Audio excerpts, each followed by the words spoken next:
Okay, good morning students, and yesterday we were discussing about the sewage water treatment. Okay, so the sewage water treatment can be carried out in two ways. First stage is primary treatment, and wherein the what is that pollutants are removed by two stages. One is filtration and another one is sedimentation. In filtration, all the floating debris are removed, and in sedimentation, the grit, that is small pebbles, small stones, soil, and all they are allowed to settle at the bottom. Okay, and the that is called sludge, and the remaining water is called effluent, and that is what is carried out in primary treatment. In secondary treatment, so today we will discuss about the secondary treatment in sewage water treatment. So in secondary treatment, what happens? The effluent, primary effluent, that is the water remained in the first treatment, that is called effluent. Yesterday we discussed, and that is taken or transferred to the aeration tank. Okay, wherein this aeration tank, what happens? The growth of useful aerobic microbes takes place. Aeration tanks means the tank wherein air is present. So in this aeration tank, what's happen? Growth of useful microbes takes place, and during the growth of these useful microbes, they produce that is called as a flock. Useful microbes, mass of the useful product, this microbes, that is called flock. Flock is masses of bacteria associated with the fungal filament to form a mesh-like structure. Okay, when the primary effluent is transferred from the primary tank to that of the secondary this one tank, that what happens? Aeration tank, the growth of useful microbes takes place to form a flock. Flock is nothing but mass of bacteria associated with the fungal filament to form a mesh like a structure. Okay, you will be asked, what do you mean by flock? Flock is nothing but a mass of bacteria associated with fungal filament to form a mesh, net like structure. Okay, and the growth of these microbes, what happens in the aeration tank? Now the growth of useful microbes takes place, and growth of these microbes during their growth, what they do? They consume oxygen in the effluent. They, what is that?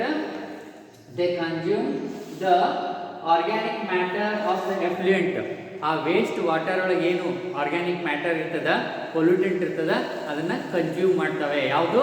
The microbes. Okay, they consume the organic matter of the effluent. Effluent is the waste water remained in the first primary treatment, and thereby what happens? It reduces the biological oxygen demand. Okay. So what happens when the growth of these microbes in the aeration tanks takes place? They consume the organic matter present in the effluent, and thereby what happens? When they consume the organic matter in the effluent, it reduces the organic biological oxygen demand of the effluent. Now let us understand what is this BOD. That is a biological oxygen demand. So biological oxygen demand is amount of oxygen it is required to oxidize total organic matter present in 1 liter of water. You see, BOD, that is biological oxygen demand, is nothing but the amount of oxygen required to oxidize the organic matter present in 1 liter of water. So that is known as a biological oxygen demand. Okay, and this biological oxygen demand is the measure of organic matter present, okay, in the effluent. So that means higher the organic matter present in the effluent, higher will be the biological oxygen demand, and lesser, if lesser is the organic matter in the effluent, that means pollutant, automatically biological demand will be less. So biological, that is why biological oxygen demand is a measure of the, what is that, organic matter present in the effluent, okay.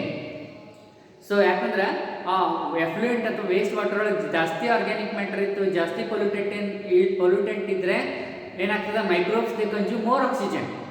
So that is if more oxygen biological oxygen demand is there, that means more organic matter or more pollutants are there. So that is, and on the other hand, if there is less organic matter or less pollutants in the effluent or wastewater, automatically the oxygen requirement will be less, okay.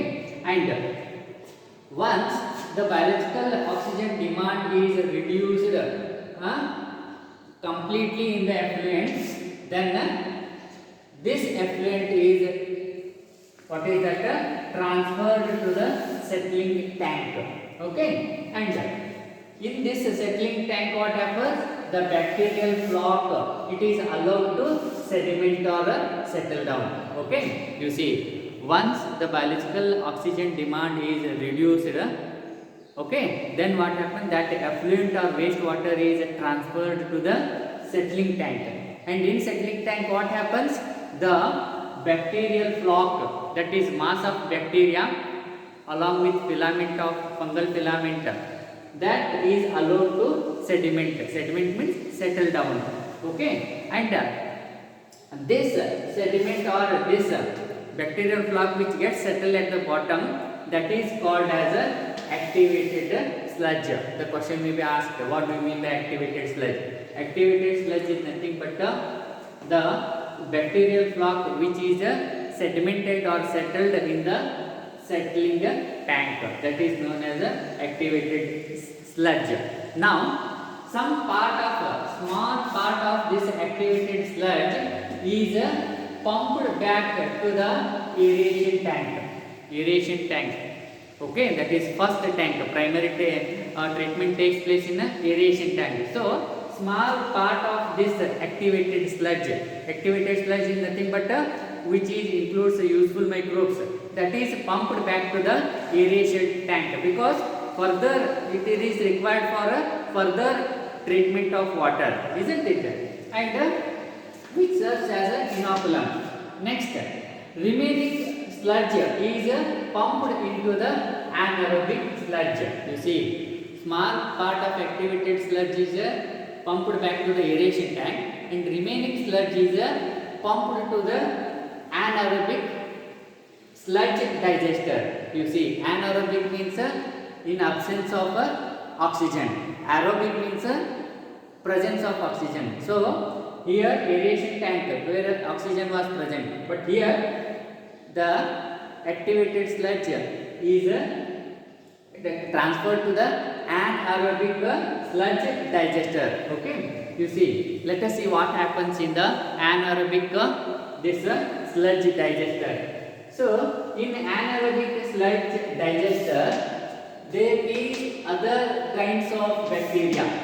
In anaerobic sludge digester there is other kind of bacteria which grow anaerobically. Anaerobically means in absence of air, and it digests the bacteria and fungi present in the sludge. ಆ sludge ಒಳಗಿರುವಂಥ bacteria ಮತ್ತು ಫಂಗೈಗಳನ್ನು ಏನು ಮಾಡ್ತಾವ, ಆ ಆನಾರೋಬಿಕ್ tank ಒಳಗಿರುವಂಥ sludge digester ಒಳಗಿರುವಂಥ bacteria ಏನು ಮಾಡ್ತಾವ, digest ಮಾಡ್ತಾವ. So during this process what happen, during this digestion these bacteria they release the bacteria they produce the biogas, okay. So during the what is that digestion of bacteria and fungi in the this anaerobic sludge digester, the bacteria they release the or produce the biogas. So biogas, all you know that it is a mixture of methane, hydrogen sulfide and carbon dioxide, and this biogas is used as a fuel.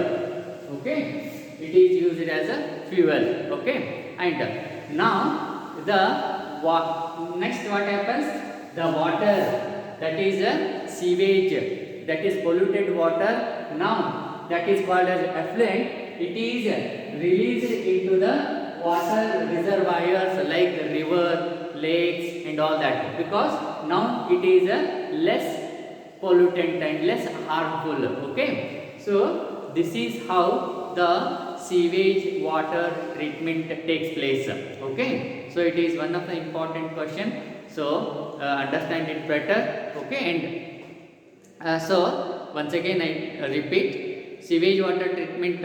Sewage means the waste water produced daily in the cities and towns, and if this waste water is released directly into the rivers and all that, the rivers water get polluted. So that is why before releasing this water or water waste from the cities, it has to be treated. So that is known as a sewage water treatment, and this sewage water treatment is carried out in two stages.